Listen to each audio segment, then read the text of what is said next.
कहानी की शुरुआत एक खूबसूरत घर से शुरू होती है जिसमें सोफी नाम की औरत अपने पति जॉन के साथ रहती थी। सुबह होने के कारण दोनों अभी अभी उठे थे। दोनों उठकर जल्दी जल्दी फ्रेश होने लगे ताकि अपने रोजमर्रा के काम शुरू कर सकें। इन दोनों की एक जवान बेटी भी थी जिसका नाम रॉक्सी था। रॉक्सी भी अपने कॉलेज जाने के लिए तैयार हो गई थी। उधर जॉन भी काम पर जाने के लिए तैयार था। वो अपनी बेटी से तो बहुत प्यार करता था लेकिन अपनी बीवी की तरफ कम ही ध्यान देता था। जॉन रात को उसके साथ कुछ भी नहीं करता था जिस कारण उसकी बीवी प्यासी रह जाती थी। वो जॉन की नजर अंदाजी से इतना दुखी हो चुकी थी कि घर के कामों में उसका मन ही नहीं लगता था। वैसे जॉन का चक्कर अपनी सेक्रेटरी के साथ चल रहा था। वो उसके साथ ही पानी निकालकर खुश था, इसीलिए वो सोफी की तरफ ध्यान नहीं देता था। अब कहानी में हमें एक लड़का नजर आता है जिसका नाम मैसी था। मैसी पूरी दुनिया में घूमकर खूबसूरत लड़कियों की तस्वीरें खींचता था और कई कई महीने घर से बाहर ही रहता था। मैसी जॉन का सगा बेटा जबकि सोफी का सौतेला बेटा था। जॉन की पहली बीवी किसी बीमारी से मर गई थी जिसके बाद उसने सोफी से शादी कर ली थी। जॉन को पहली बीवी से 2 बच्चे थे। बेटे का नाम मैसी और बेटी का नाम रॉक्सी था।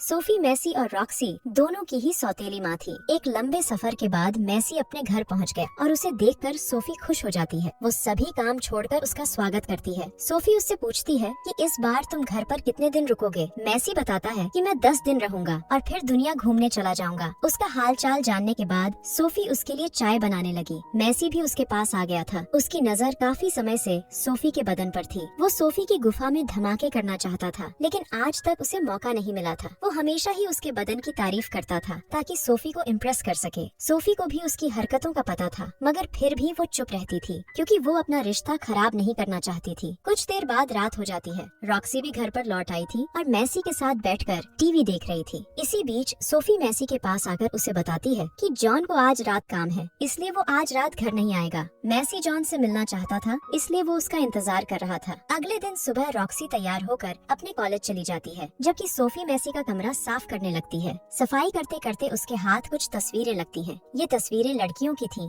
जिनमें वो बिना कपड़ों के नजर आ रही थी। इसी बीच मैसी भी नहाकर अपने कमरे में आता है। सोफी उससे पूछती है कि तुम ऐसी तस्वीरें क्यों लेते हो। इस पर मैसी कोई जवाब नहीं देता बल्कि सोफी की तरफ ऐसे देखने लगता है कि जैसे वो उसे अभी खा जाएगा। थोड़ी देर बाद दोनों घर के बगीचे में थे। सोफी मैसी को घर का बगीचा दिखा रही थी क्योंकि उसे बागबानी का काफी शौक था और उसने बगीचे में काफी काम भी किया था। वो मैसी को फलों के बारे में बता ही रही थी कि तभी मौका देखकर मैसी उसे पकड़ लेता है। देखते ही देखते प्यासी सोफी इतनी गर्म हो गई कि वो भी उसका साथ देने लगती है और मैसी उसकी गुफा में धमाके करने लगता है। उधर रॉक्सी भी आज कॉलेज से जल्दी लौट आई थी जबकि दूसरी तरफ दोनों पानी निकालकर कपड़े पहनने लगे थे और रॉक्सी दोनों को दूर से देख लेती है। दोनों जैसे ही घर में आते हैं तो रॉक्सी मैसी को बुरा भला कहने लगती है। वो अपने भाई पर बेहद गुस्सा थी क्योंकि उसने अपने भाई को कपड़े पहनते हुए देख लिया था। उसका गुस्सा शांत करने के लिए मैसी उससे झूठ बोलता है कि हम दोनों तो सन बात ले रहे थे। पहले तो रॉक्सी उसकी बात पर यकीन नहीं करती मगर फिर मैसी के बार बार समझाने पर वो मान जाती है। कुछ देर बाद मैसी और सोफी अपनी गाड़ी में आते हैं और गाड़ी में ही पानी निकालने लग जाते हैं। रात होते होते जॉन भी अपने घर में आ गया था। मैसी भी सोफी के साथ लौट आया था और वो अपने बाप से मिलता है। दोनों जॉन को बताते हैं कि हम बाजार में घूमने गए थे। जॉन मैसी का हाल चाल पूछने लगता है और रॉक्सी बाथरूम में चली जाती है। उसके जाते ही जॉन मैसी को समझाने लगता है कि तुम्हें कोई अच्छा सा काम करना चाहिए मगर मैसी को तस्वीरें खींचना ही अच्छा लगता था इसलिए वो जॉन की बातों पर ध्यान नहीं देता।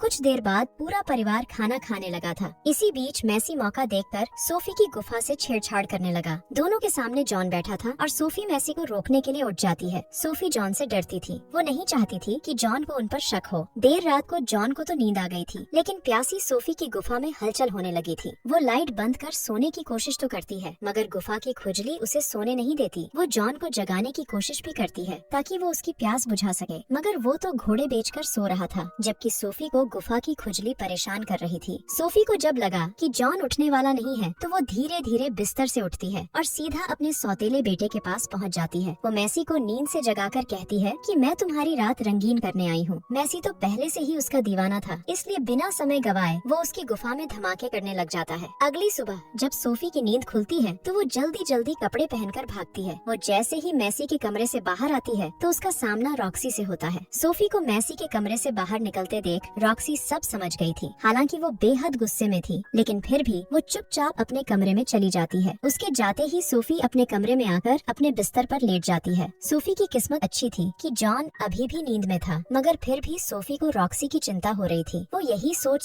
सोचकर परेशान हो रही थी कि कहीं रॉक्सी अपने बाप को सब कुछ बता ना दे। इसी बीच जॉन भी नींद से जाग जाता है और जागते ही तैयार होने लगता है। कुछ देर बाद जॉन और रॉक्सी घर से चले जाते हैं। उनके जाते ही मैसी सोफी का पानी निकालने लग जाता है। मैसी को अब सोफी ही दुनिया की सबसे हसीन औरत लगने लगी थी, इसलिए अब वो उसी की तस्वीरें खींचने लगा था। दूसरी तरफ साला जॉन भी कम नहीं था। वो साला अपने काम पर नहीं बल्कि अपनी सेक्रेटरी के घर पर था। उधर रॉक्सी घर आकर मैसी और सोफी को समझा रही थी कि तुम दोनों गलत कर रहे हो। सोफी सफाई देने की कोशिश करती है मगर रॉक्सी उसकी कोई भी बात सुनने को तैयार नहीं थी। कुछ देर बाद मैसी और सोफी एक कैफे में आ गए थे ताकि वो रॉक्सी को मनाने की कोई योजना बना सके। सोफी उसे बताती है कि मैं तुमसे प्यार नहीं करती बल्कि मैं तुमसे सिर्फ अपना मतलब निकालती हूँ। सोफी की बात सुनकर मैसी को उस पर इतना गुस्सा आता है कि उसका मन करने लगा कि वो सोफी को मार डाले। सोफी उससे कहती है कि मेरे पहले पति की मौत के बाद जॉन ने ही मेरी मदद की और मुझे अपने घर में रखा। उसकी बातें सुनकर मैसी समझ गया कि सोफी के लिए सबसे पहले उसका परिवार आता है और अपने परिवार के लिए वो कुछ भी कर सकती है। थोड़ी देर बाद जब वो दोनों घर आते हैं तो रॉक्सी फिर से दोनों का मजाक उड़ाने लगती है। वो दोनों से पूछती है कि अब तुम दोनों कहाँ पानी निकाल कर आए हो। सोफी एक बार फिर उसे सफाई देने की कोशिश करती है लेकिन वो अब भी उसकी कोई बात सुनने को तैयार नहीं थी। रात को सोफी रॉक्सी से माफी मांगती है। वो उसे सब कुछ बताती है कि जॉन मेरी प्यास नहीं बुझाता था, इसलिए मुझसे गलती हो गई। सोफी के बार बार समझाने पर रॉक्सी उसे माफ कर देती है। उधर साला जॉन अभी भी अपनी सेक्रेटरी के पास था। जल्दी ही उसे एक मैसेज आता है कि उसका बेटा वापस जा रहा है। मैसी ने घर से जाने का फैसला कर लिया था और वो अपने परिवार के साथ हंसी मजाक कर रहा था। इसी बीच जॉन भी घर आ जाता है। पूरे परिवार को साथ देखकर वो बेहद खुश होता है। जल्दी ही मैसी के जाने का समय हो गया। वो पहले रॉक्सी से मिलता है और उसके जाने के बाद सोफी से मिलने लगता है। मैसी अभी भी सोफी को बेहद चाहता था। जाते जाते वो उसे किस कर लेता है और बदकिस्मती से जॉन उन्हें देख लेता है। जॉन हैरान होकर मैसी से पूछता है कि तुमने सोफी को किस क्यों किया। इस पर मैसी कहता है क्योंकि तुम कुछ नहीं करते। इतना कहकर मैसी तो चला जाता है जबकि जॉन हैरान होकर रह जाता है। कुछ दिनों बाद सोफी कहीं जाने वाली थी और इसी बीच उसके माता पिता उसके पास आते हैं। सोफी ने ही उन्हें अपने पास बुलाया था ताकि उसके जाने के बाद वो रॉक्सी का ध्यान रख सकें। जल्दी ही सोफी मैसी के पास पहुंच गई। जॉन को जब पता चला था कि मैसी सोफी को वो खुशियां दे रहा है जिनकी वो हकदार है तो वो खुद ही उनसे दूर हो गया था क्योंकि वो सोफी को खुश नहीं रख पा रहा था। रॉक्सी को ये नहीं पता था कि सोफी और मैसी का चक्कर अभी भी चल रहा है। मैसी और सोफी आज भी छुपकर मिल रहे थे और एक दूसरे की प्यास बुझा रहे थे। पता नहीं इनका ये रिश्ता कब तक चलेगा और क्या क्या रंग दिखाएगा। इसी के साथ इस कहानी का यही अंत हो जाता है।